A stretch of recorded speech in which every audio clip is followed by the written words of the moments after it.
जम्मू कश्मीर दौरे पर पहुंचे रक्षा मंत्री राजनाथ सिंह ने पड़ोसी मुल्क पाकिस्तान पर जमकर हमला बोला। उन्होंने पाकिस्तान के कब्जे वाले जम्मू कश्मीर के हिस्से को फिर से हासिल करने की वकालत करते हुए कहा कि ये भारत का हिस्सा है और इस देश का हिस्सा बना रहेगा। रक्षा मंत्री ने कहा कि हम पर बुरी नजर डालने वाला कोई भी हो, भारत मुंहतोड़ जवाब देने के लिए हमेशा तैयार रहेगा। उन्होंने विश्वास जताया कि यदि कोई युद्ध हुआ तो भारत विजेता बनकर उभरेगा। रक्षा मंत्री राजनाथ सिंह ने यहां कारगिल विजय दिवस के उपलक्ष्य में आयोजित एक कार्यक्रम के दौरान कहा कि मैं आपको विश्वास के साथ बताना चाहता हूं कि अगर किसी विदेशी ताकत ने हम पर बुरी नजर डाली तो युद्ध हुआ तो हम विजयी होंगे।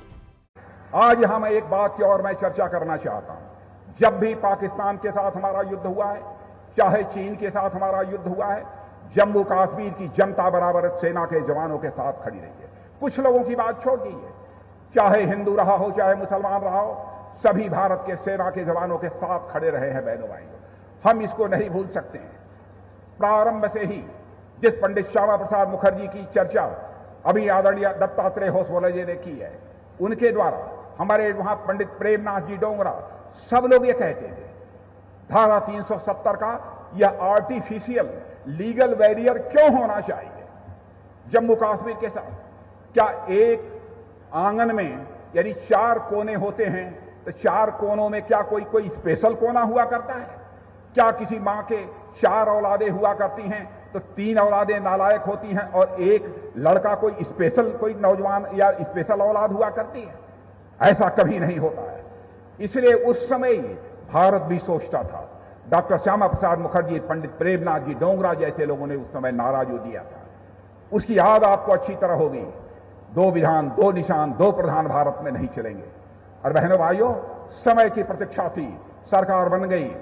भारत ने जो उस समय सोचा था हमने जाकर उसको पूरा कर दिया बहनों भाइयों, सरकार बनने के बाद। और लीगल, एक आर्टिफिशियल लीगल बैरियर जो लगा हुआ था जम्मू कश्मीर के साथ, धारा 370 का हमने उसे समाप्त कर दिया।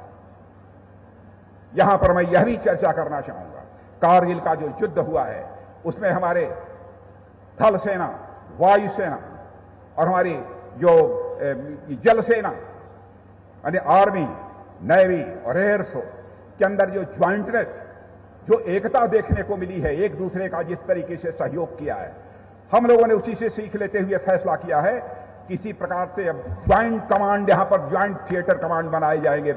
हमारे देश में अब ज्वाइंट थिएटर कमांड बनाए जाएंगे और उस दिशा में हम तेजी के साथ मेरे बहनों भाइयों हम आगे बढ़ रहे हैं।